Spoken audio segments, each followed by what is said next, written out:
Now, here's a concerning fact. The US FDA has approved 171 emulsifiers, but if you look at the European Union, they allow only 63. That's a huge difference. We consume nearly 3 times more emulsifiers in our food, and we're eating them all the time. A massive 2024 study looked at over 33 million packaged foods bought by American households and found that most contain emulsifiers, specifically 81% of candy and gum, 88% of puddings and ice cream, and 87% of frozen entrees and pizzas. They're practically unavoidable. But what about our health? A critical study published in Nature looked at 2 common emulsifiers, carboxymethylcellulose, or CMC, and polysorbate 80, or P80. So when added to mice's drinking water at just 1% concentration, the results were alarming.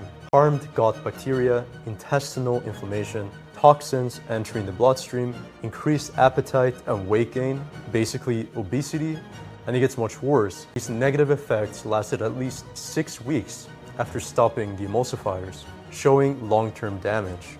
And it's not just in mice. A controlled human study tested 16 healthy adults. One group ate 15 grams of CMC per day, mimicking what a heavy processed food consumer might eat. They observed decreased gut bacteria diversity, lower levels of short-chain fatty acids, erosion of the intestinal protective lining, and bacteria infiltrating the gut barrier. This signals gut dysfunction, which can lead to chronic inflammation. The researchers concluded that having emulsifiers in our food might be a major reason why we're seeing so many chronic inflammatory diseases nowadays. The Nature study authors point out a huge safety testing issue. Many emulsifiers received GRAS status long ago without careful modern testing.